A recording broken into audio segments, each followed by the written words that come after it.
자, 이제 경제론 중에 첫 번째 주제 수요 공급이라는 개념, 그다음에 수요의 변화, 수요량의 변화, 공급량의 변화, 공급의 변화라는 개념에 대해서 보도록 하겠습니다. 자, 일단은 이제 수요, 공급, 요즘에 거의 구성되지 않는 문제 패턴인데요. 수요가 됐든 공급이 됐든 간에 일정 기간이라는 것을 전제로 측정하는 변수가 되게 됩니다. 그래서 일정 기간을 전제로 해서 소비자가, 구매 능력 있는 소비자가 부동산을 구입하고자 하는 욕구, 이걸 우리가 수요라고 부르게 될 테고, 공급이라고 하는 것은 일정 기간을 전제로 해서 공급 능력 있는 공급자가 공급하고자 하는 최대 욕구라고 하는 것을 가리켜서 공급이라고 부르게 됩니다. 그래서 소위 이제 일정한 기간이라고 하는 거, 요걸 기준으로 측정하는 변수라는 것을 유량이라고 부르게 될 것이고요. 이에 대응해서 특정 시점을 기준으로 측정하는 변수를 저량이라는 용어를 쓰게 됩니다. 24회 때인가 23회 때 마지막 구성이 됐었는데요. 자, 그래서 일단 유량하고 저량을 구분지을 때 첫 번째 이슈, 유량, 저량 둘 중에 하나만 몰빵하는 거지 수, 지, 공 이렇게 갑니다. 앞에서 우리 공부할 때 기술적 개념의 부동산, 연공, 위안, 나머지 경제적 개념의 부동산은 자산, 자본, 생산 요소, 소비자 이런 식으로 논의가 됐었습니다. 그래서 지금 여기서도 유량 하나만 똑바로 외우시면 돼. 수, 지, 공이라고 해서 수입과 지출과 공급량이라는 개념으로 정리를 하게 됩니다. 그래서 수입이라고 하는 거, 자, 가계를 기준으로 봤을 때 1년간의 가계 소득 이런 식으로 얘기를 하겠죠. 회사 기준 순영업소득, 그 다음에 이제 지주한테는 지대 수입이라는 용어를 썼었고요. 건물주한테는 임대료 수입이라고 하는 거, 노동자한테는 근로자 임금 이런 식의 용어를 쓰게 됩니다. 수입은 주체에 따라서 이런 식으로 다양하게 표현할 수 있다. 월급, 연봉 이런 식의 표현을 쓰잖아요. 그래서 일정 기간을 기준으로 측정하는 변수 수입이라고 하는 거, 지출, 연간, 이자, 비용이라고 하는 거, 이건 언제 이제 이슈가 되냐면 저기서 나오는 거잖아. 바로 투자론 가서 보다 보면 가유순전후 이런 얘기를 하면서 가능총소득에서요. 거기서 공실 빼고요. 영업 외 수입 등을 더하게 되면 유효총소득, 유효총소득이라는 부분에서 영업 경비라는 것을 제외하게 되면 순영업소득, 순영업소득에서 부채 서비스액, 원금과 이자의 상환액, 합산액을 가리켜서 부채 서비스액 빼게 되면 뭐가 된다? 바로 이걸 세전 현금 수지 이런 식으로 논의할 때 바로 연간 이자 비용이라는 개념도 비용의 한 내용, 지출의 한 내용 해서 바로 유량 개념이 될 테고, 연간 아파트 생산량이라는 식의 개념, 이것들도 개념상, 자, 개념상 아파트 새로 짓는 거니까 이것은 유량 개념이다. 해서 하루에 집 한 채 짓고 이런 식으로 하는 게 아니라 연간 또는 분기별로 집을 몇 채를 공급하느냐 이런 식의 논리 구조, 이에 대응해서 특정 시점을 기준으로 평가하는 변수에는 자, 가계자산, 자산가치, 실물자산, 특정 시점을 기준으로 인구수 계산할 수 있겠고요. 특정 시점을 기준으로 해서 주택의 재고량이라는 것을 논할 수가 있겠습니다. 그래서 하여튼 많이 안 나오는 거고요. 그냥 이거 할 때는 계속해서 유량, 수, 지, 공이라고 하는 거, 수입과 지출과 공급량 요 정도로 정리하시면 됩니다. 요즘은 잘 내지 않는 주제. 그리고 당연히 수요 공급도 기본적으로 다 유량 개념의 일종이 되게 된다. 수요 공급이라는 개념 자체가 유량 개념의 일종이 된다. 출제면도 제일 떨어지는 파트 하나 체크드렸고요.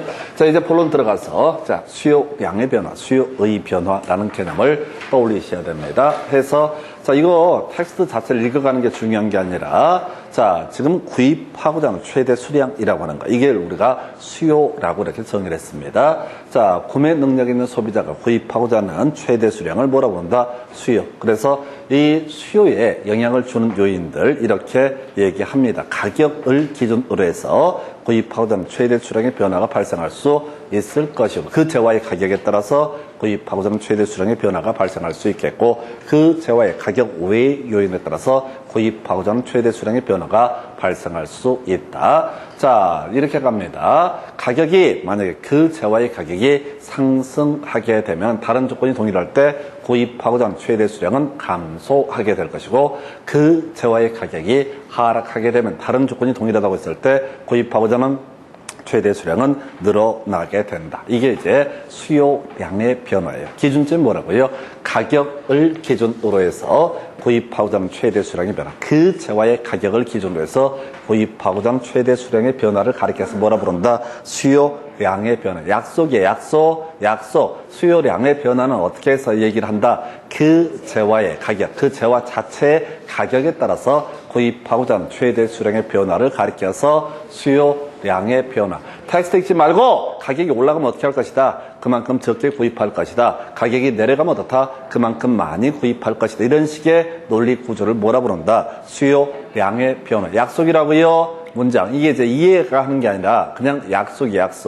자, 어떤 재화에 구입하고자 하는 최대 수량의 변화에는 그 재화의 가격도 있지만은 그 재화의 가격이 아닌 관련 재화, 대체재의 가격도 영향을 줄 수가 있는 것이고, 소득도 영향을 줄 수가 있는 것이고, 사회구조의 변화, 인구수의 증가, 뭐 이런 것들도 영향을 줄 수가 있는데, 그 재화의 가격 그 자체 때문에 구입하고자 하는 최대 수량의 변화가 발생하게 되면 이걸 뭐라고 정의한다? 수요량의 변화. 그럼 나머지 그 재화의 가격 외의 요인에 따라서 구입하고자 하는 최대 수량의 변화가 발생하는 걸 뭐라고 한다? 수요의 변화라고 정의를 합니다. 다시 그 재화의 가격에 따라서 구입하고자 하는 최대 수량의 변화를 수요량의 변화, 그리고 그 재화의 가격 외의 요인에 따라서 구입하고자 하는 최대 수량의 변화를 뭐라 부른다? 수요의 변화. 약속을 기억하셔야 돼. 예를 들어서 이런 식이죠. 지금 어떤 재화의 가격이라는 게 P0일 때 Q0만큼의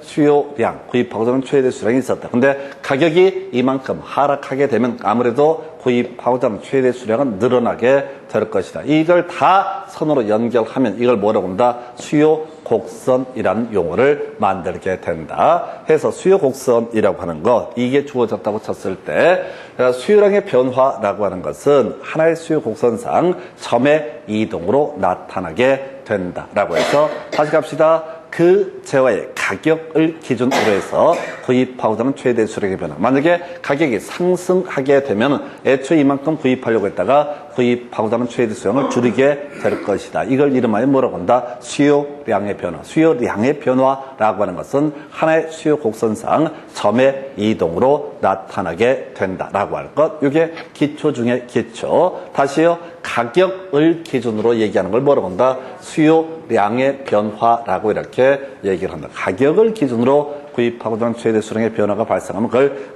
바로 수요량의 변화라고 할 것. 그러면 가격 외 요인, 그 재화의 가격 외 요인에 따라서 구입하고자 하는 최대 수량의 변화가 발생하는 것을 수요의 변화라고 이렇게 얘기를 하죠. 해서 그 재화의 가격 외 요인이라고 하는 게 아주 많아요. 그래서 예를 들어서 소득이라는 것이 주요 이슈가 되게 될 것이고요. 대체재 가격이라는 것도 하나의 이슈가 될 수가 있습니다. 해서 자, 우리가 그 소득이 100만 원 했을 때 1년에 한 가구에 한 달에 1kg의 소고기를 사 먹었다라고 했을 때 소고기도 좋아하고 다른 조건이 다 동일하다고 전제했을 때 소득이 200이 되면 그만큼 어떻다? 소고기를 더 많이 구입하게 될 것이다. 이렇게 해서 그 재화의 가격이 아닌 다른 요인에 따라서 구입하고자 하는 최대 수량이 늘어나게 되는 것을 또는 줄어들게 되는 것을 이름하여 뭐라고 한다? 수요의 변화라고 부르게 된다. 그래서 소득이 증가하면요, 수요는 증가하게 될 것이고, 소득이 감소하면 어떻다? 수요는 감소하게 된다. 이걸 나중에 정상제라는 용어를 쓰게 됩니다. 자, 그래서 예를 들면 그런 식이지. 정상제, 이거에 대응해서 열등제라는 개념이 있는데, 우리가 소고기하고 라면을 한번 비교를 하게 되면은, 자, 우리가 소고기를 더 좋아한다고 전제를 하셔야 돼. 그 라면을 별로 좋아하지 않는다. 배고파서 어쩔 수 없이 때우는 게 라면이다. 이렇게 전제가 됐을 때 소득이 증가하면 소고기의 구입량은 늘어나게 될 것이고 라면의 구입량은 줄어들게 된다라고 전제가 되면 이때 소고기를 정상제라고 부르게 될 것이고, 이에 대해서 소득이 늘어나는데 오히려 소비가 줄어들게 되면 이걸 열등제라고 얘기하는데, 이런 거 몰라도 살아가는데 별 지장 없어요. 항상 문제는 정상제를 전제로 출제가 되게 됩니다. 좀 어려운 주제가 관련제와 대체제라는 개념이 있고 보완제라는 개념이 있는데, 자, 요건 항상 이해를 들어봐야 되죠. 아파트라는 재화가 있습니다. 자, 그 다음에 연립주택이라는 제어가 있다 하십시다. 어떤 사람은 아파트를 갈 수도 있고 연립도 갈 수가 있다. 이렇게 해석을 하게 됩니다. 지금 주인공을 아파트라 부르고 연립을 대체제로 한번 전제를 해 보겠습니다. 그래서 만약에 아파트의 가격이 상승하게 되면 아파트의 수요량이라는 것은 어떻다? 감소하게 되겠죠?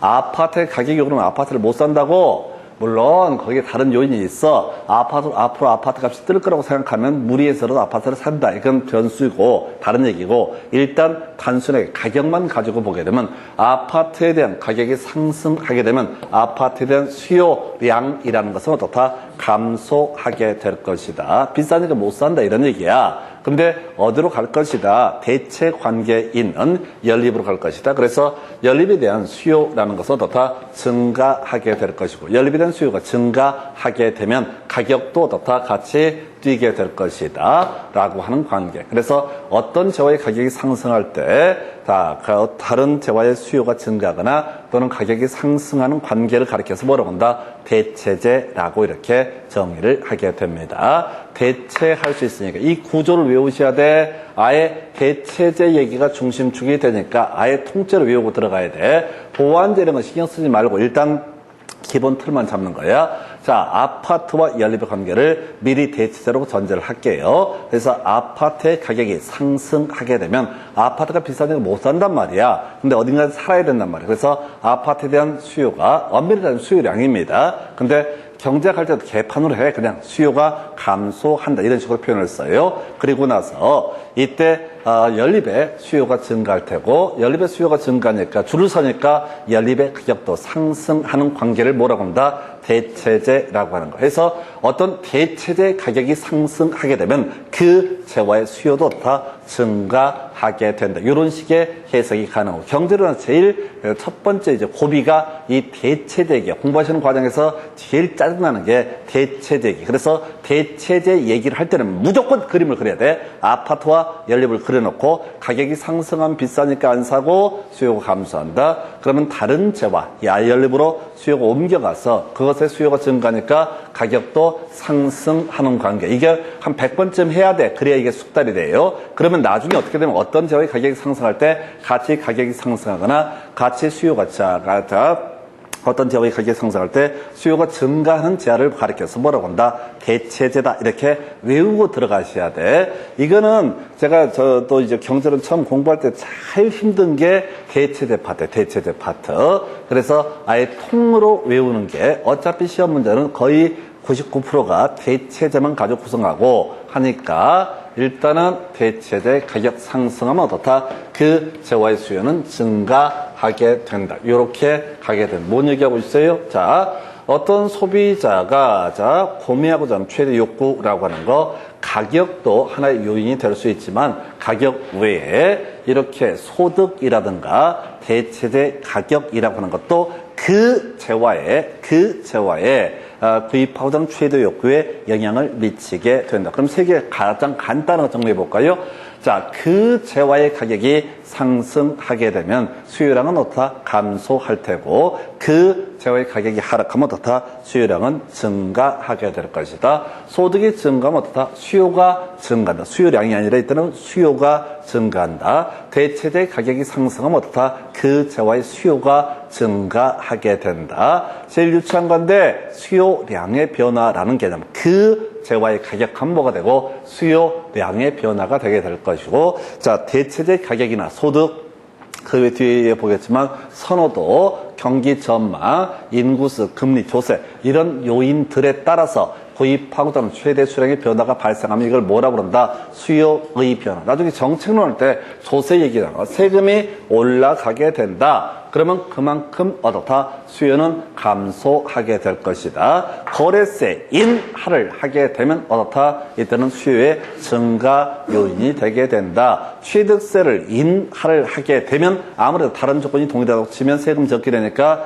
수요는 증가하게 될 것이다. 이게 정책론 파트에서 논의하게 될 그런 얘기들이에요. 그래서 또 하나, 아파트의 선호도가 증가한다. 그러면 어떻다? 수요가 증가한다. 사람들이 다 아파트를 좋아해. 그러면 아무래도 비싸도 어떻다? 또 아파트가 또 오르고 이런 문제가 발생한다. 그 다음에 지금 경기 전망, 앞으로 좋아질 거다 그러면 지르게 될 테고, 앞으로 말릴 거다 그러면 안 사게 될 테고, 이런 식의 논리 구조. 이 대가리수, 인구수가 늘어나게 되면 그만큼 어떻다? 수요는 증가하게 된다. 그래서 요 근래도 아니고 한참 됐는데, 부동산 대세 하락을 주장하는 학자들이 있습니다. 그래서 지금 뭐라고 평가를 하기 어렵죠. 그래서 왜 그게 이제 10년, 20년 지나봐야 아는 얘기인데, 그 부동산의 가격 하락을 주장하는 학자들의 기본 논리 구조는 뭐냐면, 머릿수가 줄어들고 있다. 인구수가 줄어들고 있고, 아이들을 적게 낳고 있다. 그러니까 어떻게 돼? 인구수가 작으니까, 아파트 입주할 사람이 없으니까, 아파트 값도 더 빠지게 된다. 그래서 아파트 값은 중장기적으로 빠질 수밖에 없다. 그래서 아파트 목숨 걸고 투자하지 마라. 이런 식의 논리 구조를 이제 펼치게 되죠. 근데 거기는 이제 한 가지 간과한 것이 선호도 얘기가 빠져 있는 거예요. 사람들은 지금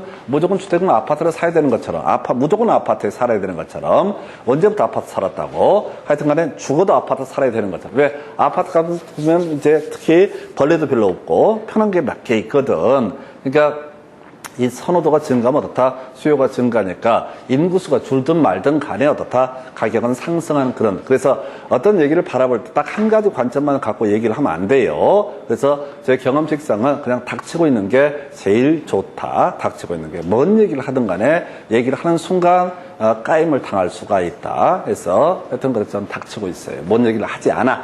책임질 얘기를 하지 않아야 돼. 다시 선호도. 자, 이런 것들 여러 가지 요소가 있다. 해서 요거는 하나하나 체크하면 대충 때려잡을 수 있어. 여러분들이 상식으로 해결하실 수 있어. 그래서 요걸 굳이 풀어서 보게 되면 뭐 이런 식의 얘기가 된다고요. 요거부터 가야겠구나. 지금 이제 아까 우리 수요량의 변화라고 하는 것은 하나의 수요 곡선상 점의 이동으로 나타난다. 이런 식의 표현을 썼고요. 수요의 변화라는 것은 수요 곡선 자체의 이동으로 나타나게 된다. 라고 해서 가볼까요? 가격은 그대로 있어. 가격은 아무 변화가 없어. 어떤 재화의 가격은 P0로 그대로 변화가 없는데 어떤 이유 때문에 처음에는 이만큼 수요가 있다가 나중에 이만큼 수요가 늘어나게 되는 경우가 있다라고 하는 것. 예를 들어서 소득이 증가돼서 수요가 증가하는 경우도 있겠고 대체재 가격이 상승해서 그 수요가 증가하는 경우도 있을 수가 있는데 하여튼 어떤 이유에서든 간에 이 수요 곡선 자체가 오른쪽으로 이동하는 모습을 가리켜서 뭐라고 한다? 수요의 증가. 수요 곡선이 왼쪽으로 이동하는 걸 뭐라고 한다? 수요의 감소. 그럼 정리하면 수요량의 변화라고 하는 것은 하나의 수요 곡선상 점의 이동으로 나타나게 될 테고 수요의 변화라고 하는 것은 뭐야? 바로 수요 곡선 자체의 이동으로 나타나게 된다. 이렇게 이것도 기본적인 구조. 자, 조금 이따 이제 살을 좀 붙이긴 해야 되는데 일단은 지금 필요한 게 수요량의 변화고요. 수요의 변화라는 개념을 잡아주셔야 돼. 그럼 뒤에서 응용 들어가겠지만 공급량의 변화라고 하는 것은 그 재화의 가격에 따라서 공급하고자 하는 최대 수량의 변화를 공급량의 변화라고 정의를 할 테고 그 재화의 가격 외의 요인에 따라서 공급하고자 하는 최대 수량의 변화를 가리켜서 뭐라고 한다? 공급의 변화. 공급의 변화도 오른쪽으로 가게 되면 공급 곡선이 우측으로 이동하면 공급의 증가, 공급 곡선이 좌측으로 이동하면 공급의 감소. 이런 식으로 합니다. 자, 지금 이제 수요의 변화 요인에 대해서 좀 살펴드릴 텐데 요즘엔 출제 빈도가 많이 떨어져요. 어찌됐든 기본이 되는 문제. 이거는 대체재 얘기하고 소득하고 요것만 잡아내게 되면 나머지는 거의 상식적인 선에서 다 해결하실 수가 있습니다. 해서 볼까요?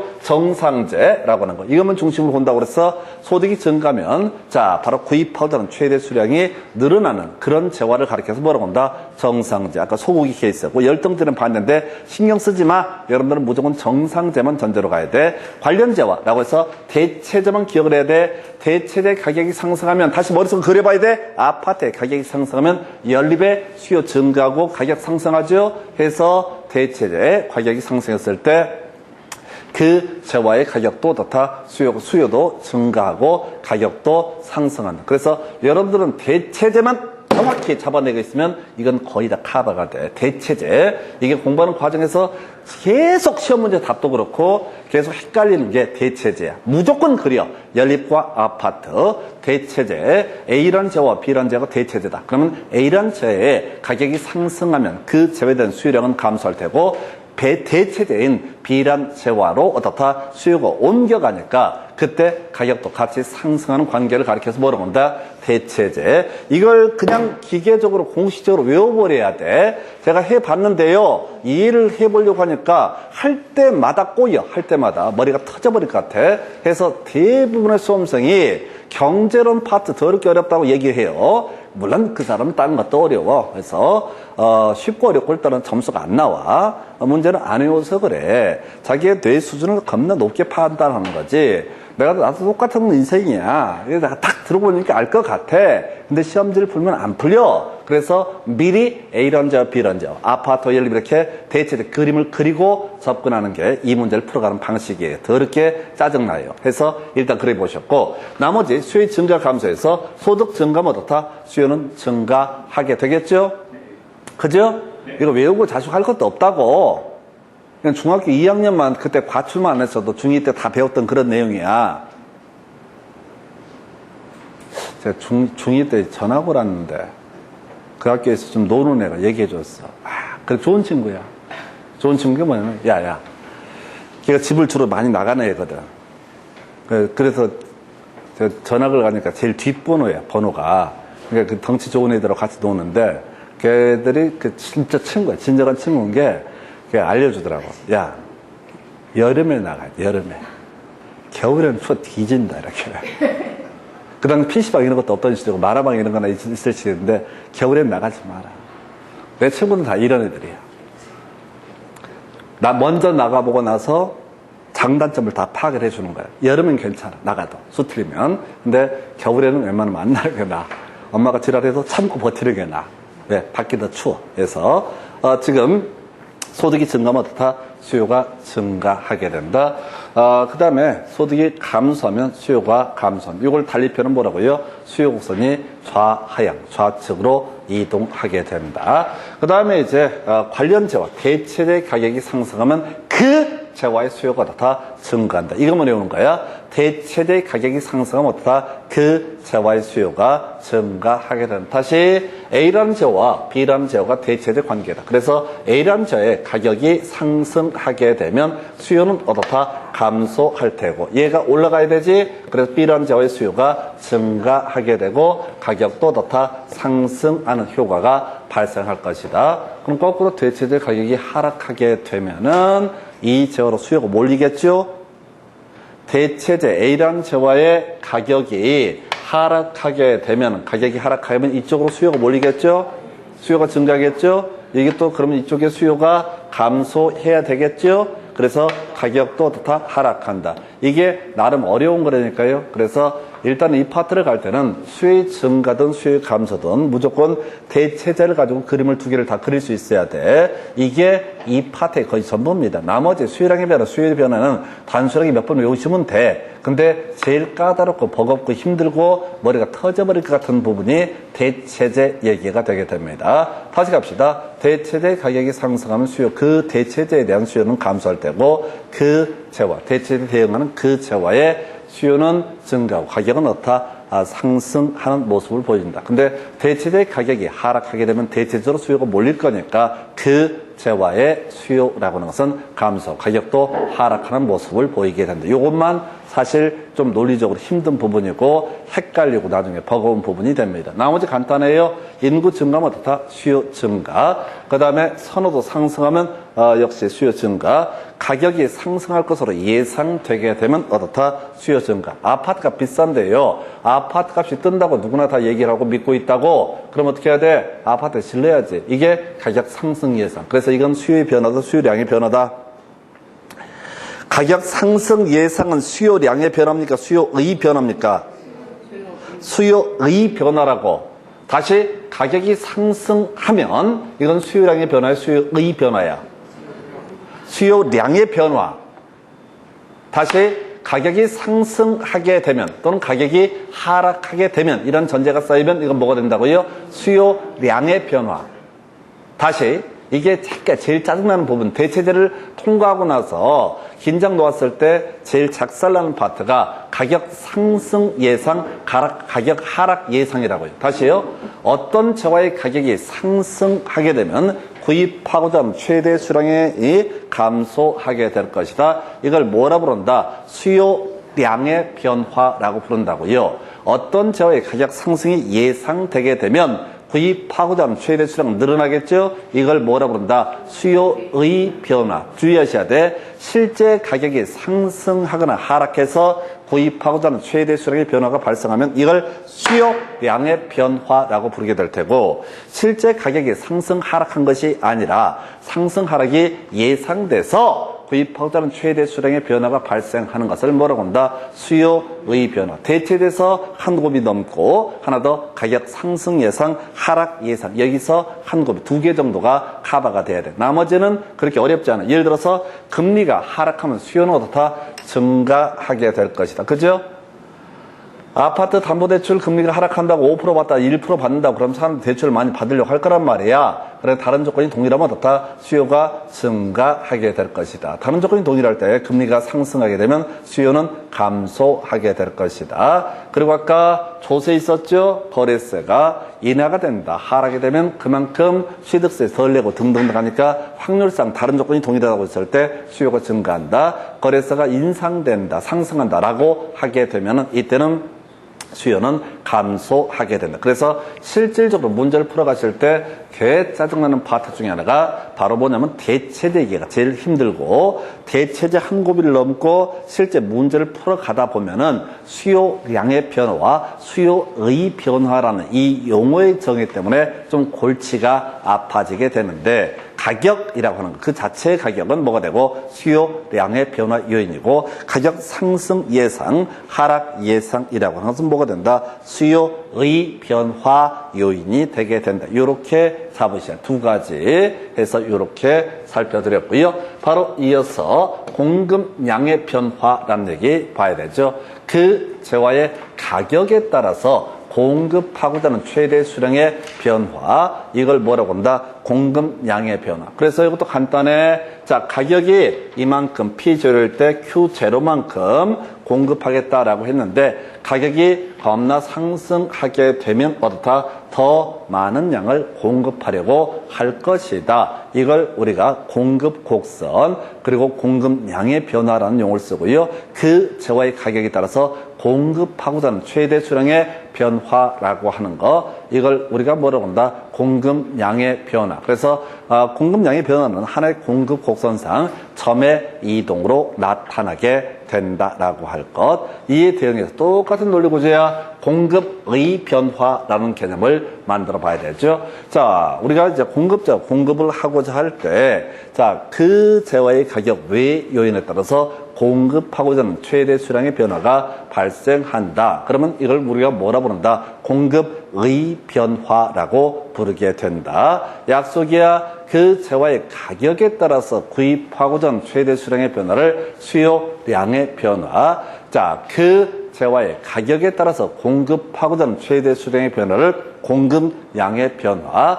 그 재화의 가격 외 요인에 따라서 구입하고자 하는 최대 수량의 변화를 바로 수요의 변화. 그 재화의 가격 외에 다른 요인에 따라서 공급하고자 하는 최대 수량의 변화를 가리켜서 뭐라 부른다? 공급의 변화라고 이렇게 정의를 하게 됩니다. 그래서 공급의 변화 요인은 사실 큰 이슈는 안 되고요. 공급의 변화는 일단은 가격 외 요인 이렇게 보게 됩니다. 해서 일단 논리 구조가 아까 우리가 수요의 증가는 수요 곡선이 우측으로 이동하게 된다. 그 다음에 자, 수요의 감소는 수요 곡선이 좌측으로 이동하게 된다. 공급의 증가는 것은 공급 곡선이 우측으로 이동하게 된다. 공급의 감소라고 하는 것은 공급 곡선이 좌측으로 이동하게 된다. 이렇게 얘기를 하고요. 변수까지 가서 한번 체크를 해보도록 하겠습니다. 보니까 이런 식이지. 자, 공급의 변화, 그 재화의 가격 외 요인에 따라서 공급하고자 하는 최대 수량의 변화라고 해서, 자, 의미가 요건 이제 해석을 좀 해야 되는데, 생산 원가 등이 하락하게 된다, 감소하게 된다. 그러면 이때는 어떻다? 공급의 증가 요인이 될 수가 있겠다. 규제가 완화가 되게 되면 어떻다? 공급이 증가될 수가 있겠다라고 할 것. 그리고 세 번째, 자, 공급자 예측, 조세 보조금도 이슈가 됩니다. 가볼까요? 원가가 하락하게 되면 어떻다? 이때는 공급이 증가하게 된다. 거기에 이제 노동자 임금 같은 게 상승되는 원가가 상승 요인이 있게 되면 이때는 공급의 감소 요인이 되게 된다. 요건 이제 그렇게 깊이 있게 안 나와요. 그리고 토지용 규제 완화되면 어떻다? 공급이 증가. 이거 뭐냐면은 서울 지역에 지금 아파트 값이 어쩌고 저쩌고 얘기할 때 꼭 나오는 정책 수단 중에 하나가 서울 지역의 그린벨트 해제권이 계속 논의가 됩니다. 서울 지역의 그린벨트를 해제해서 그 산에다 아파트를 지을 수 있게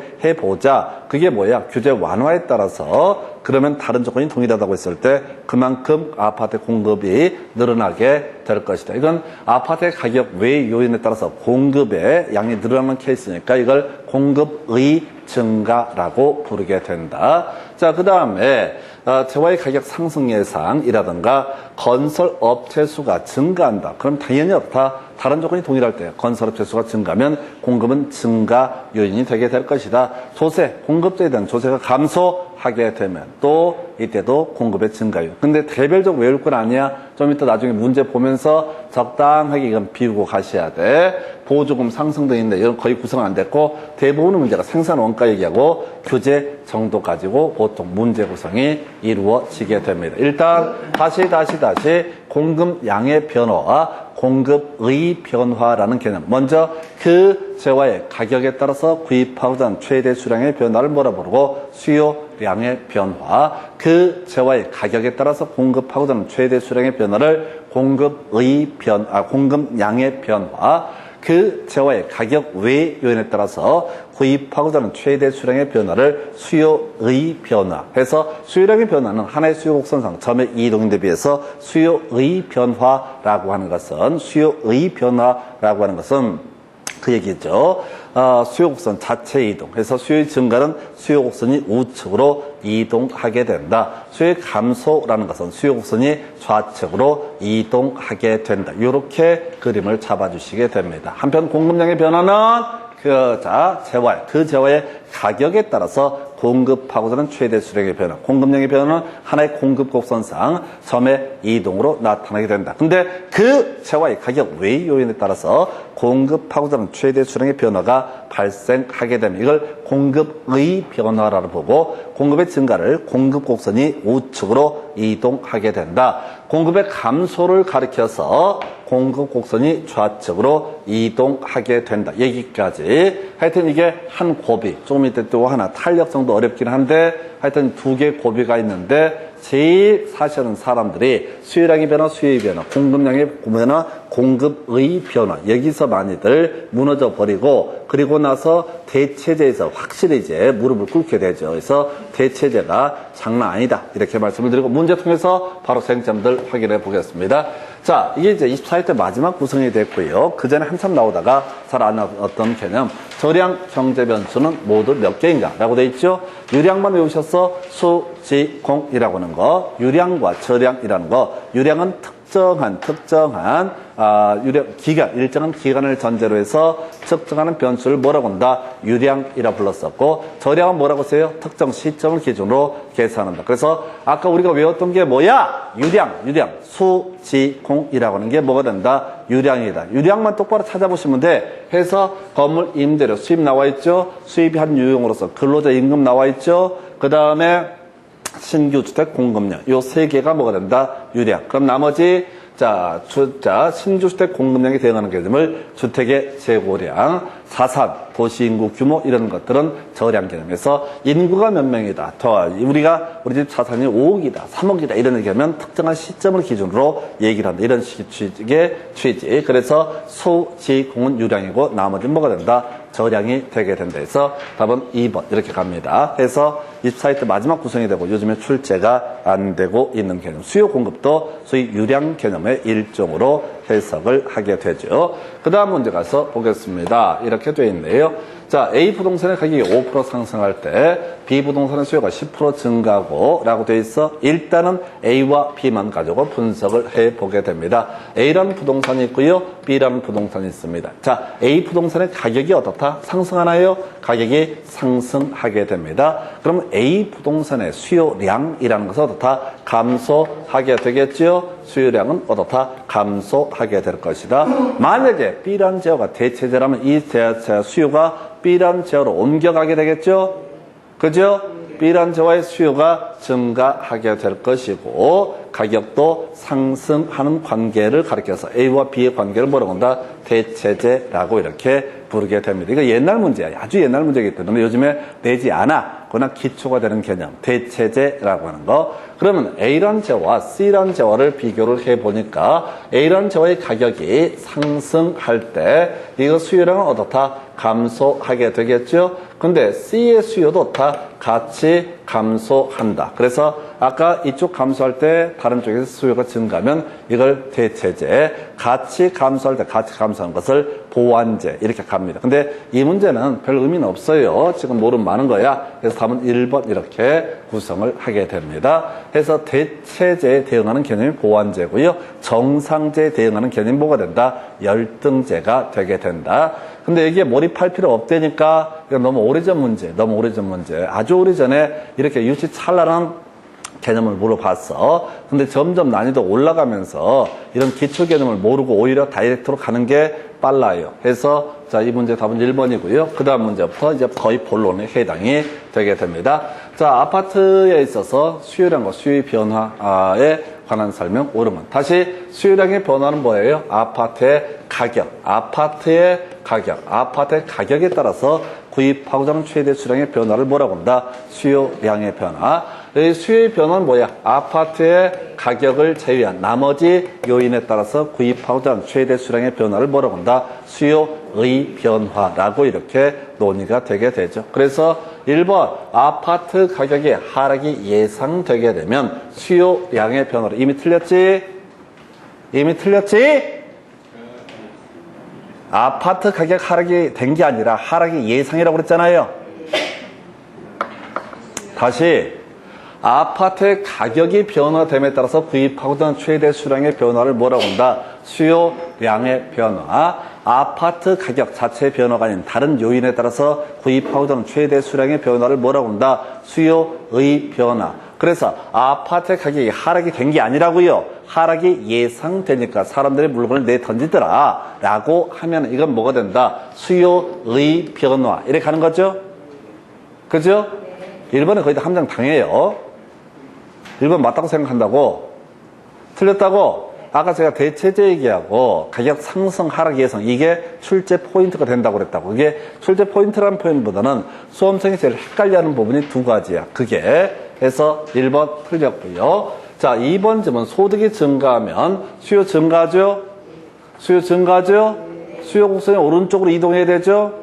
수요 증가를 달리 표현하면 뭐라 부른다? 수요 곡선이 오른쪽으로 이동한다. 우상향 이렇게 돼 있다고. 이게 이제 하도 문제가 많이 나오다 보니까 이렇게 응용을 하는 거야. 수요가 증가한다, 감소한다 이런 표현을 쓰는 게 아니라 수요 곡선이 우측으로 이동한다, 좌측으로 이동한다 이런 식의 표현을 들어간다고. 이게 이제 계속 너무 많이 내서 그래요. 그래서 점점 난이도 올라가요. 3번 질문. 대체제 가격이 상승하면 이라고 돼 있죠? 그 재화의 수요는 어떻다? 증가하겠죠? 그죠? 단독주택 이런 거 현혹되지 말고 대체제 가격이 상승하면 아까 외웠잖아. 대체제 가격이 상승하면 그 재화의 수요는 어떻다? 증가하게 되죠. 수요가 증가한다는 걸 뭐라 표시한다? 수요 곡선이 우측으로 이동한다. 이렇게 가는 거죠? 그죠? 아니 대체제가 포인트라고 그랬잖아요. 자, 다시 단독주택이 있고 메인 주인공이 아파트가 있어. 아파트의 대체제가 단독이라고 전제를 깔고 있다고. 단독주택의 가격이 만약에 상승하면 이거 수요량 감소하겠죠? 감소하죠? 그럼 이쪽에 수요가 증가하죠? 가격도 상승할 텐데 이렇게 가는 거라고. 그러면 수요가 증가한다는 표현 대신에 수요 곡선이 우상향, 우측으로 이동하게 된다. 해서 답 3번 이렇게 구성을 한다고요. 그래서 이게 지금 요즘 문제는 이렇게 전체를 하나 세트로 묶어서 구성하기 때문에 알 것 같은데 만만치가 않아요. 자, 그래서 답은 3번. 금리가 하락하게 되면은 이건 수요량의 변화가 아니라 수요의 변화죠? 그죠? 아파트 자체의 가격이 하락하거나 상승하는 걸 뭐라고 그런다? 수요량의 변화. 나머지는 다 뭐가 된다? 수요의 변화. 이렇게 봤다고. 그래서 지금 가격 상승 예상 또는 하락 예상이라든가 또는 담보대출 금리의 변동이라는 것도 수요의 변화 요인이지 수요량의 변화 요인이 아니다. 이렇게 가야 되죠. 그래서 이거 틀렸고, 거래세가 인상되면, 자, 거래세가 인상되면 세금이 올라가면 수요는 감소하겠죠. 수요가 감소한다는 표시 대신에 수요 곡선이 어떻다? 좌측으로 이동한다라고 해야 되죠. 그죠? 거래세가 인상되면은 가격 외 요인이고, 이때는 수요가 감소할 테고, 수요가 감소하면 수요 곡선이 어떻다? 좌측으로 이동하게 된다. 그래서 이게 쉬운 것 같은데 만만치가 않아요. 일단 수요량의 변화, 수요의 변화, 수요의 변화 중에서 수요의 증가와 감소가 완벽하게 소화가 돼 있어야 돼요. 근데 이거 조금 숙달되면 이제 나중에 겁나 반갑습니다. 겁나 반가워요. 그리고 아까 우리가 그 주택 분류할 때 다중주택 도배하듯이 얘는 거의 시험 문제 대부분이 대체제를 갖고 도배를 해요. 왜? 제일 어렵거든. 헷갈리거든. 자, 그래서 답은 3번. 그 다음 문제. 자, 부동산 수요 및 공급 등에 관한 설명 틀린 것을 고르시오. 그래서 아파트와 단독, 아까는 단독과 아파트라고 하더니 이번 아파트와 단독이라는 표현을 쓰고 있네. 아파트의 가격이 상승하면, 자, 됐죠? 아파트가 있고 뭐가 있어? 단독. 그리고 대체제라고 전제하고 있어. 아파트의 가격이 상승하면 구입하고는 최대 수량은 어떻다? 감소하겠죠? 그럼 단독주택의 수요가 증가하게 될 테고 가격도 어떻다? 상승하게 될 것이다 해서 자, 1번 오른편 구성을 했네요. 자, 1번 오른편. 2번 질문요. 건축 기자재 가격이 상승하더라도 원가 증가하는 겁니다. 그런데 가격이 변하지 않는다면 공급은 감소할 것이다 라고 해서 맞나요? 맞나요? 첫 번째, 공급의 증가 감소란 표현이 맞냐고요? 공급 양의 증가 감소인지 아닌지, 공급의 증가 감소인지를 먼저 체크해야 돼. 지금 여기서 봐봐요. 주택이란 물건과 관련해서 가격이 상승하거나 하락했다는 얘기가 아니라고, 원가가 많이 들어간다고 비용이 더 많이 소요가 되는데 주택가격의 변화가 없다. 그러면 원가의 변화는 공급량의 변화 요인입니까? 공급의 변화 요인입니까? 공급의 변화 요인이죠? 다시 아까 다 알 것처럼 눈이 말똥말똥 했었는데 문제 풀어보니까 겁나 실력 없잖아, 무식하고. 다시 그 재화의 주택 가격의 상승이나 하락에 따라서 구입하고자 하는 최대 수량의 변화를 공급량의 변화, 공급하고자 하는 최대 수량의 변화를 공급량의 변화. 근데 그 재화의 가격 외에 다른 요인에 따라서 공급하고자 하는 최대 수량의 변화를 뭐라고 한다? 공급의 변화. 이렇게 가야 되죠? 다시 주택이라고 하면 주택의 가격 상승이나 하락 때문에 공급을 늘린다, 줄인다 이렇게 하면 이것을 공급량의 변화. 그런데 주택 가격의 변화가 없다고 돼 있다고, 그 재화의 가격이 아니라 다른 요인을 가지고 공급하고자 하는 최대 수량의 변화가 발생하면 이걸 뭐라고 그런다? 공급의 변화라는 표현을 쓸 테고, 볼까요? 주자, 원가가 상승하는데 주택 가격이 변하지 않는다라고 하면 공급은 어떻다? 감소할 것이다. 맞죠? 맞죠? 다시 공급량의 변화, 공급의 변화라는 개념을 먼저 잡으셔야 돼. 증가 감소는 대충 때려 맞출 수가 있단 말이에요. 그래서 공급량의 변화가 아니라 공급의 변화고, 원가가 상승하면 어떻다? 공급은 감소하게 될 것이다. 해서 오른편. 세 번째, 주택 가격이 상승하게 되면, 자, 주거용지의 공급이 감소한다 해서 요걸 틀리게 뽑았어. 이거는 그냥 개소리예요. 말 자체가 안 된다고. 이건 틀리다 맞다. 그러면 주택 가격이 상승하면 주거용지 공급이 늘어난다. 이렇게 할 것도 아니야. 뭐라고 얘기할 수 없어. 학교는 어려운 게 이런 문제 때문에, 이런 질문 때문에. 왜 틀린지가 명확한 게 아니라 말 자체가 안 되게 구성하는 경우가 있어요. 그래서 자, 주택 가격이 상승하게 된다. 그러면 이제 이것은 공급량이 늘어나거나 공급량이 감소하는 거죠. 엄밀히 따지면 공급이 감소한다 이런 얘기를 한 게 아니라 공급량이 늘어나거나 공급량이 감소하는 거죠. 그죠? 근데 뜬금없이 주거용지가 뭐 공급이 감소하고 등등 해서 전혀 뜬금없는 얘기로 가서 틀리게 구성을 한 거야. 그래서 이 질문은 어려워요. 중요치 않은 질문이야. 말도 안 되는 얘기를 훅 던져가지고 답을 뽑았어요. 그 다음에 자, 부동산 공급량은 한계 비용 곡선이 가격 곡선과 일치하는 시점에서 결정한다. 맞고요. 중요치 않아. 자, 부동산의 물리적 공급은 단기적으로 비탄력적이라고 할 수 있다. 그래서 뒤에 우리 탄력적, 비탄력적 공부할 텐데 탄력적이라는 것은 어떤 상황 변화에 능동적으로 대응할 수 있는 것을 탄력적, 비탄력적이라는 것은 어떤 상황 변화에 대응해서 능동적으로 대응할 수 없는 걸 뭐라고 한다? 비탄력적. 그래서 자, 토지의 부동산의 물리적 공급은 자, 토지든 뭐 건물이든 마찬가지가 될 텐데 단기적으로 다 비탄력적. 아파트 값이 뜬다고 해서 갑자기 내일 아파트를 뭐 1000채를 5000채를 지어낼 수가 없는 것이죠. 이걸 우리가 뭐라고 한다? 비탄력적. 뒤에서 다시 공부하실 줄. 이 문제 답이 자 3번이 되는데 좀 지저분했던 문제 유형이 되겠습니다. 그래서 좀 힘들었던 문제였었고요. 4번은 별 필요 없는 얘기예요. 그래서 일단 다시 갑시다. 자, 수요량의 변화, 그 재화의 가격에 따라서 구입하고자 하는 최대 수량의 변화, 그래서 하나의 수요 곡선상 점의 이동으로 나타나게 된다. 수요의 변화라고 하는 것은 그 재화의 가격 외의 요인에 따라서 구입하고자 하는 최대 수량의 변화를 수요의 변화 해서 여러 가지 요인이 있을 텐데 수요가 증가한다는 얘기는 수요 곡선이 우측으로 이동하게 된다. 수요가 감소한다는 얘기는 수요 곡선이 좌측으로 이동한다. 공급량의 변화, 그 재화의 가격에 따라서 공급하고자 하는 최대 수량의 변화를 가리켜서 공급량의 변화, 하나의 공급 곡선상 점의 이동으로 나타날 테고 공급의 변화라고 하는 것은 뭐라고 그랬어요? 자, 그 재화의 가격 외에 다른 요인에 따라서 그 공급하고자 하는 최대 수량의 변화를 가리켜서 공급의 변화 해서 공급의 변화, 공급의 증가는 공급 곡선이 우측으로 이동한다. 공급의 감소는 공급 곡선이 좌측으로 이동한다. 그 정도까지. 다음 문제 가서 보겠습니다. 수요 공급에 관한 설명 옳은 것을 고르시오라고 되어 있어요. 자, 가격이 상승하게 되면 공급량 맞죠? 가격이 상승하면 수요량, 공급량 맞죠? 공급량은 어떻다? 증가하게 되겠죠? 그죠? 아, 이거잖아, 이거. 뭘 생각을 해. 자, 이거. 가격이 이만큼이다, 이만큼, 이러면 어떻다? 다른 조건이 동일하다고 했을 때 공급하고자 하는 최대 수량은 어떻다? 늘어나게 되겠죠. 매점 매수 생각하면 안 돼요. 단순하게 생각해야 돼요. 학교론 하실 때 많이 생각하면 말려요. 그냥 루틴대로. 그래서 1번 틀림표. 2번 수요량은 일정 기간에 걸쳐서 실제 구매 수량이 아니라요. 구입하고자 하는 최대 수량. 아까 이렇게 갔었죠? 그죠?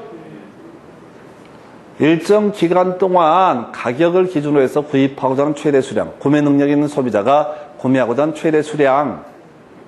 틀렸고. 3번 공급량은 실제로 매도하는 게 아니라 공급자가 공급하고자 하는 최대 수량을 가리켜서 뭐라고 한다? 공급량. 그 다음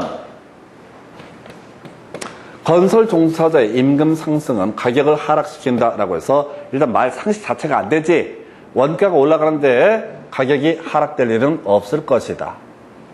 그 다음 4번 가격 외에 다른 요인이 수요량을 변화시키면 이것을 우리가 수요의 변화라 부르고 수요 곡선 자체가 우측 또는 좌측으로 이동한다.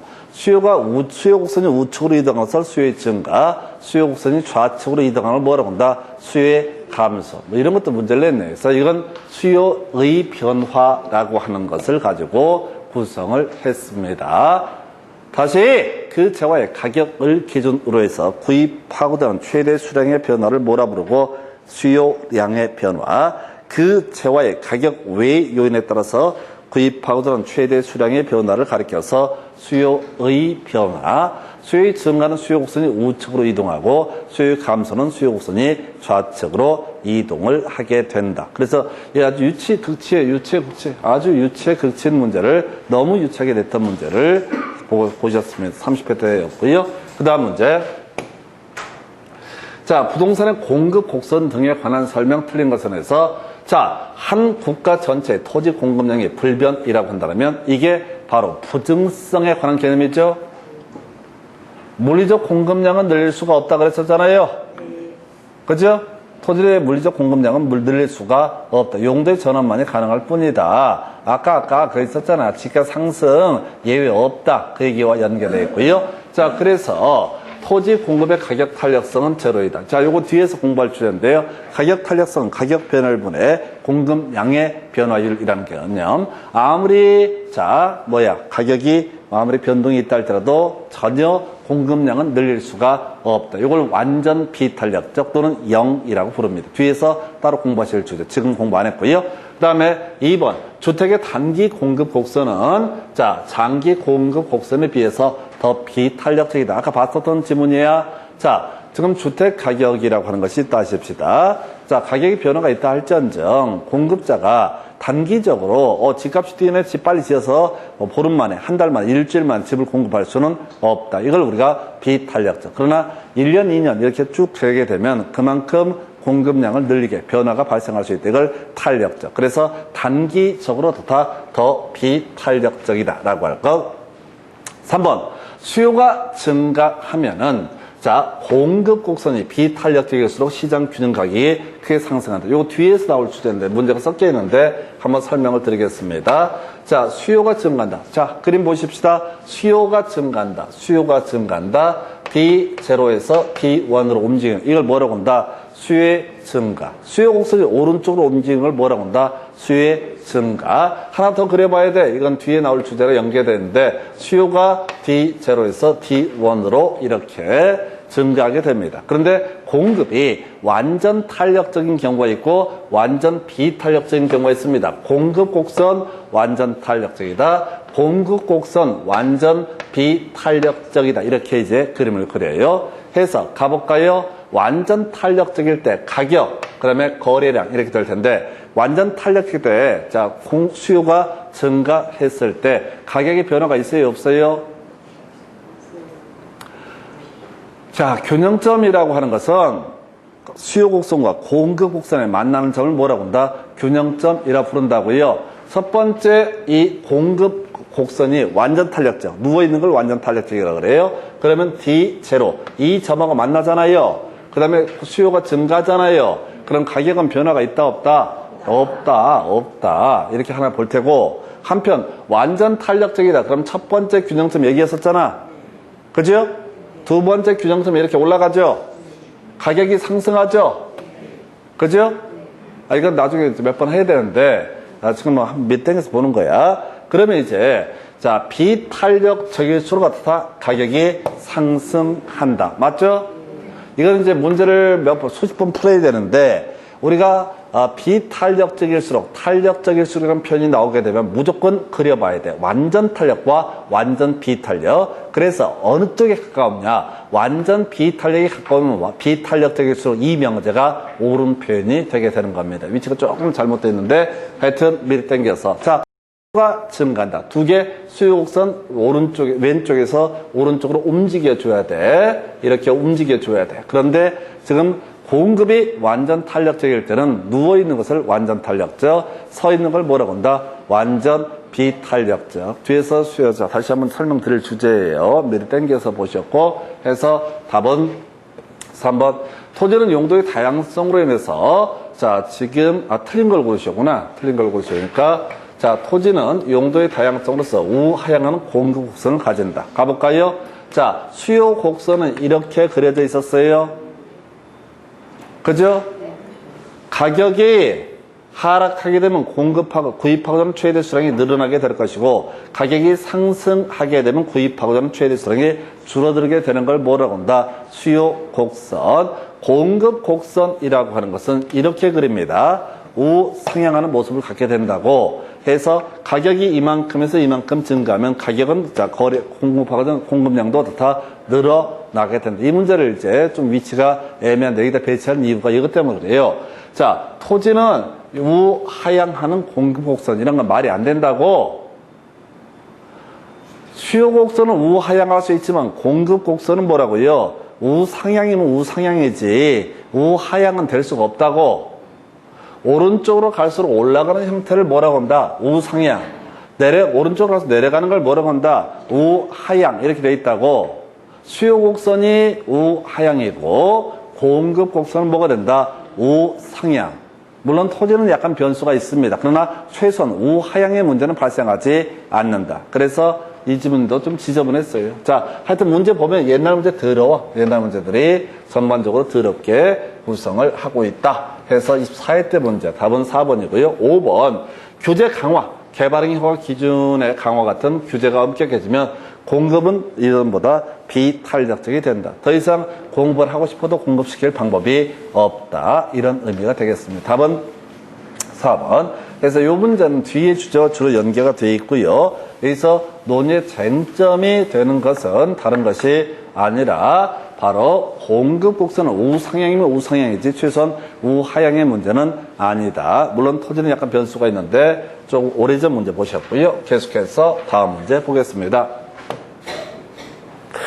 자, 공급 및 공급 곡선 등에 관한 설명 틀린 것을 고르시오. 그래서 자, 수요가 증가할 때 아까 봤던 얘기 나와 있구나. 다시 한번 그려볼게요. 수요가 증가할 때 그러면 두 개 그려야 돼. 탄력적일수록 비탄력적일수록 두 개를 미리 그리셔야 됩니다. 가격이라고 하는 것이 있고 거래량이라는 축이 있습니다. 수요가 증가한다. 그 다음에 또 하나 수요가 증가한다 라고 이렇게 전제를 해놓고 보겠습니다. 자, 그러면 이제 탄력적일수록 비탄력적일수록 아까 보셨거든요. 똑같이 가는 거야. 무조건 탄력적인 경우. 자, 수평선을 탄력적. 그 다음에 공급곡선. 자, 수직선을 뭐라고 한다? 비탄력적. 이렇게 갑니다. 그때 수요가 증가할 때 공급곡선이 탄력적일수록 가격은 크게 상승한다. 틀렸죠? 탄력적이면은 가격의 변화가 어떻다? 없다라고 해야 되겠고, 비탄력적이면 어떻다? 가격은 상승했었죠? 틀렸죠? 답이 됐죠? 맞나요? 수요가 증가할 때 탄력적일수록 가격은 크게 상승한 틀렸잖아요. 답 1번이라고. 근데 이 문제는 아까 보셨잖아. 방금 앞에서. 어디에서? 이 문제 24회 때 문제 할 때. 자, 어디 있었지? 수요가 증가하면은, 자, 부동산 공급 곡선이 비탄력적일수록 균형 가격이 크게 상승한다. 요걸 24회 때 옳게 뽑았었다고. 그리고 이 문제를 가지고 언제? 바로 이때 27회 때 똑같은 주제를 가지고 답을 구성을 하고 있다고요. 3년 터울로. 그러니까 뭔가 새로운 내용을 공부하는 게 아니라요. 기존에 나왔던 것들을 소화해내는 게 필요합니다. 그 정도. 자, 공급량은 포인트 주어진 가격 수준에서 공급자가 공급하고자 하는 최대 수량. 맞죠? 이게 아까 뭐라고 장난을 쳤었냐면 여기서가 나왔던 것 같은데, 자, 아까 자 어디 있어 여기서 나왔던 것 같다. 자, 공급량은 실제 매도한 수량이다. 틀렸죠? 공급자가 공급하고자 하는 최대 수량을 뭐라고 한다? 공급량. 이게 30회 때 나왔던 거. 그러니까 아까 27회 때 질문하고 거꾸로 내는 거예요. 수요량도 뭐라고요? 소비자가 구입하고자 하는 최대 수량을 뭐라고 한다? 수요량이라 부른다. 그래서 지금 30회 문제하고요. 지금 어디에서 지금 여기 뭐야? 27회 때 문제를 비교해 드리는 거야. 공급량 오름표. 3번 질문이요. 해당 부동산의 가격의 변화에 따른 공급량의 변화. 맞나요? 가격 변화에 따른 변화를 공급량의 변화라고 부르죠. 해당 부동산의 가격 때문에 공급하고자 하는 최대 수량의 변화를 뭐라고 한다? 공급량의 변화. 자, 다른 조건이 불변일 때 동일한 공급 곡선상 점의 이동으로 나타난다. 맞죠? 공급량의 변화는 하나의 공급 곡선상 점의 이동으로 나타난다. 맞죠? 그죠? 네. 공급의 변화는 공급 곡선 자체의 이동으로 나타나게 될 것이고, 공급량의 변화는 하나의 공급 곡선상 점의 이동으로 나타난다. 옳은 표현. 그 다음에 4번 물리적 토지 공급량이 불변이라고 한다면 토지의 물리적 공급은 완전 비탄력적이다. 이게 뭔 소리냐면 이런 식이죠. 토지는 가격이 아무리 변화가 되더라도 다 물리적으로는 공급할 수 없다. 그러면 아무리 가격이 이만큼 변화되더라도 다 공급하고자 최대 수량은 한정이 돼 있다. 이걸 우리가 서 있는 걸 완전 비탄력적. 뒤에서 탄력적, 완전 탄력, 완전 비탄력 공부할 텐데 미리 땡겨서 서 있는 걸 뭐라고 그런다? 완전 비탄력. 누워 있는 곡선을 가리켜서 완전 탄력. 그래서 요건 우리 앞에서 토지의 자연적 특성 얘기할 때 바로 부증성이라는 개념이 있었죠. 토지는 물리적으로 그 공급량을 늘릴 수는 없다. 다만 용도를 전환하는 것은 가능하다. 그래서 여기서는 토지의 물리적 공급량이라는 것에 포인트를 두고 있고, 그래서 완전 비탄력, 옳은 표현. 그 다음에 규제가 용도 변경을 강화하는 주체하는 법규가 강화되면 공급은 더 비탄력적. 그래서 아까 그린벨트 해제하면 공급을 늘릴 수가 있다 이렇게 봤던 것이고요. 그린벨트 해제를 안 한다. 오히려 규제가 강화되면 공급은 비탄력적이 돼서 나중에 탄력적, 비탄력 따로이 공부하실 주제. 자, 일단 이 문제에서는 답은 1번에서 자 탄력적 얘기 같이 묶어서 설명을 드렸습니다. 그 다음 주제 가서 볼게요. 자, 주택의 공급, 주택 공급의 변화 요인과 공급량의 변화인이 옳게 묶인 것. 이런 거 되게 좋아. 이게 이제 그 전에 나왔던 게 수요량의 변화와 수요의 변화인을 올바르게 연결한 것. 이렇게 나왔었거든요. 이 문제 나왔으면 또 이 자리에다가 수요량의 변화, 수요의 변화 할 텐데, 여기서는 공급의 변화인을 읽으면 안 돼. 공급의 변화에는 뭐가 있었어요? 되게 많았어. 공급의 변화에는 한두 개가 아니라고. 원가가 하락하거나 규제가 완화가 되거나 뭐 조세가 하락하거나 변수들이 너무 많아. 그건 몰라. 그럼 이제 우리가 알 수 있는 게 공급량의 변화인 요건 하나밖에 없지. 그 재화의 가격이죠. 그 재화의 가격 상승이나 하락이라고. 답은 1번으로 가는 거라고. 나머지를 봐서 푸는 게 아니라 주택 시장이라고 전제하면 주택의 가격 상승이나 하락은 뭐가 되고 바로 이것은 자 공급량의 변화 요인이 되게 된다 이렇게 하는 거라고요. 그래서 이 문제 나오기 전에 나왔던 문제가 수요량의 변화인과 수요의 변화인을 올바르게 연결해서 이런 식의 문제도 구성이 됐었어요. 그래서 다시 수요량, 공급량의 변화는 뭐라고요? 그 재화의 가격이라고 하는 거. 나머지 읽어봐서는 안 된다고! 그냥 문제가 다 답이 정해져 있으니까 이걸 쳐 읽게 되면 죽습니다. 뭔 소리가 싶어가지고. 해서 이건 답이 딱 정해져 있어. 그럼 앞으로 수요량의 변화인과 수요의 변화를 올바르게 연결한 것은 하면 수요량의 변화인만 찾아보셔야 돼. 수요량의 변화에는 그 재화의 가격 상승이나 하락이 있게 된다. 공급량의 변화에는 그 재화의 가격 상승이나 하락이 있게 된다. 이렇게 정리를 합니다. 그래서 요건 되게 루틴을 발견하면 아주 간단한 문제 유형이 될 테고 하나 더 가볼까요? 자, 좀 전통적인 문제인데요. 수요의 증가에 영향을 주는 요인을 모두 고르세요. 자, 이게 이제 골치가 아픈 게 수요의 증가, 수요의 감소, 수요량의 변화 요인, 공급의 증가, 공급의 감소, 이렇게 공급량의 변화인, 이렇게 총 6개 변수를 짬뽕을 해놓는다고 이놈들이. 그래서 수요의 증가냐 감소냐만 따져 묻는 문제면 좋을 텐데 여기다가 공급량의 변화인 또는 공급의 변화인을 섞어서 구성을 하기 때문에 이게 알듯따뜻하면서 헷갈리는 부분이 이 파트입니다. 해서 자 가볼까요? 소득 증가면 수요 증가 요인이죠? 그죠? 그 다음에 대체재 없어. 대체재 그렇다 치고 거래세가 인상되면 수요는 감소하겠죠? 세금 올라가면 수요 감소할 거 아니에요? 취득세 이런 것들을 올리게 되면 양도세도 올리게 되면 오히려 수요는 감소할 것이다. 그 다음에 금리가 하락하면 소득자 뭐 증가 요인이 되겠죠? 가격 상승 기대. 자, 요거 증가 요인이죠? 가격 상승은 수요량의 변화고 상승 기대는 뭐가 된다? 수요의 변화 요인. 감 잡으셨어요?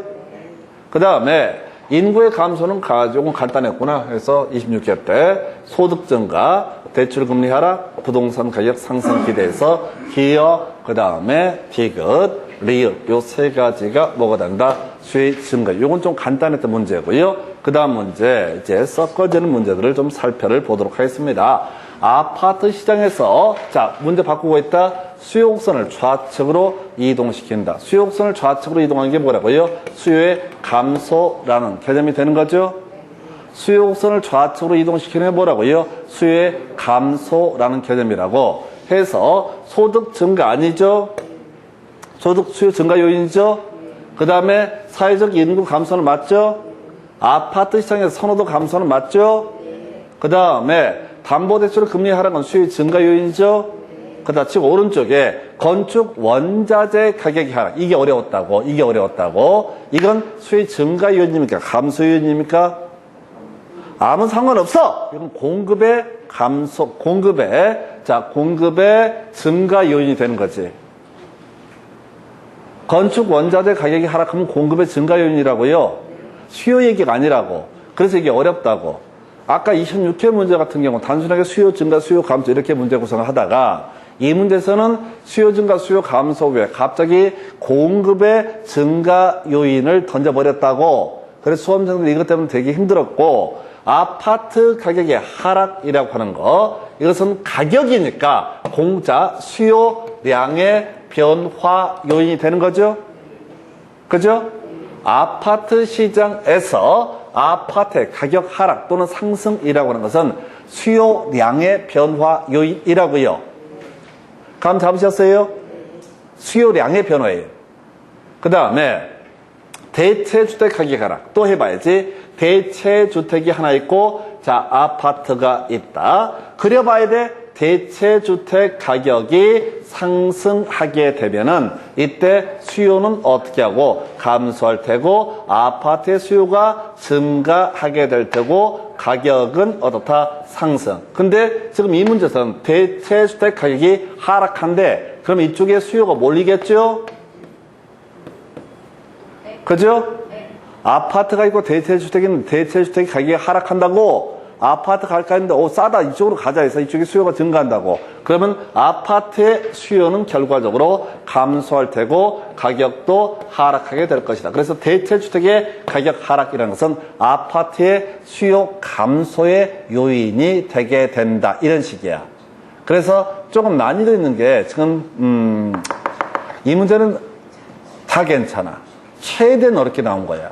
수요량의 변화, 수요의 변화 비교해 줬고요. 그 다음에 공급의 증가, 감소까지 한꺼번에 비교를 하기 때문에 이게 생각보다 만만치가 않아. 그래서 지금 제가 묶어서 문제도 그렇고 공부를 할 때 수요량의 변화, 수요의 증가, 감소, 공급량의 변화, 공급의 증가, 감소를 묶어서 봐야 되는 이유가 바로 이것 때문에 그래요. 문제를 구성할 때 한 문제에서 수요의 증가, 감소 나왔고요. 공급의 증가 나왔고요. 수요량의 변화, 수요량의 변화까지도 같이 구성을 합니다. 그래서 지금 수요곡선을 좌측, 수요의 감소 요인이라고 하는 게 사회적 인구 감소, 아파트 선호도 감소, 대체주택 가격 하락해서 3개 이렇게 구성을 합니다. 그래서 이게 제일 하이라이트, 이 문제 중에서 제일 좋은 문제가, 제일 어려운 문제가 이 문제. 그래서 이 파트는 출제 빈도가 워낙 높기 때문에 어쩔 수 없이 준비를 하셔야 돼. 세트 다 4개를 묶어서 가야 돼. 그래서 이게 어려운 거야.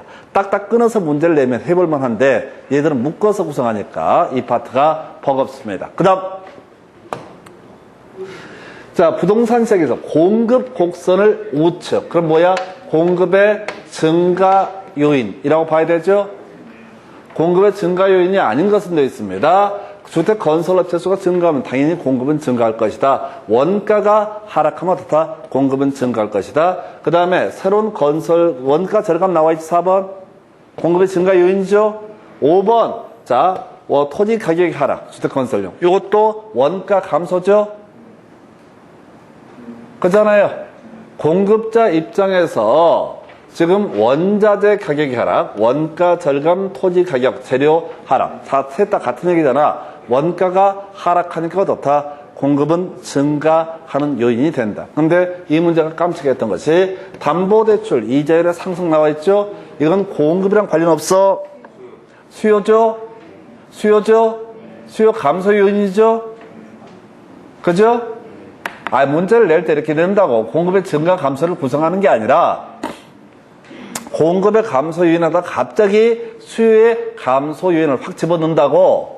그래서 공부를 할 때 미리 마음속으로 이 파트의 문제를 구성할 때 어떻게 나온다? 수요량의 변화, 수요의 변화, 수요의 증가 감소, 공급량의 변화, 공급의 증가 감소. 이렇게 한 문제 안에 다 세트를 갖고 물어버리기 때문에 만만치가 않아요. 하나하나 들으면 다 할 수 있지만 실제 문제를 풀어갈 때는 상당히 버거운 그런 문제 형태가 됩니다. 근데 하셔야 돼요. 해서 이렇게 보셨고, 자, 그래서 요 파트 지금 다시 한번 간략하게 정리를 해드리게 되면은 이렇게 가야 되는구나. 자, 제일 먼저 지금 수요량의 변화, 수요의 변화부터 체크를 한번 해볼게요.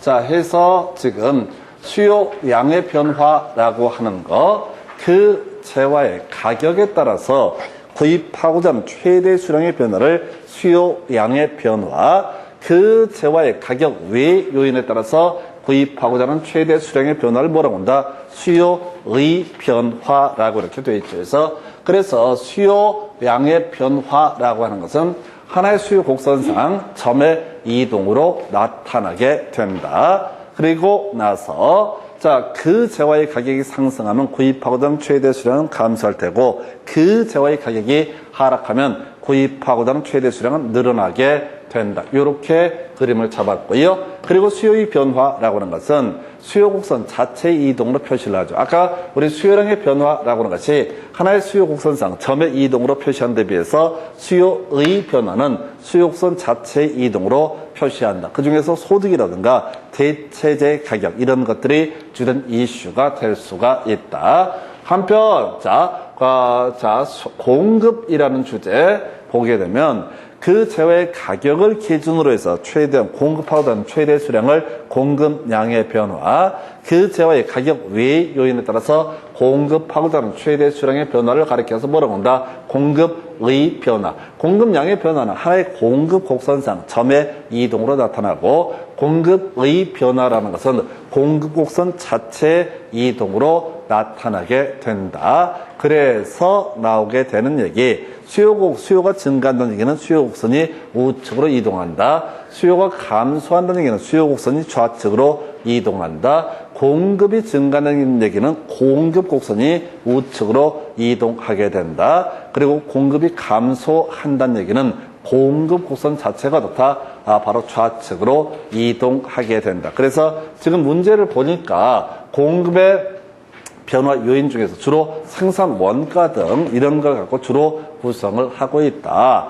원가가 감소하게 되면 이때는 공급의 증가 요인이 될 수가 있다. 이런 식으로 얘기를 했었지요. 그래서 이게 수요 공급, 그 다음에 수요의 변화, 수요량의 변화, 공급의 변화, 공급량의 변화 이런 개념들. 이게 어려운 게 하나하나씩 그래도 해볼 만한데, 이게 보시다시피 문제가 한 덩어리로 출제가 되기 때문에 만만치가 않은 영역이 되게 됩니다. 잠시 끊었다 가겠습니다.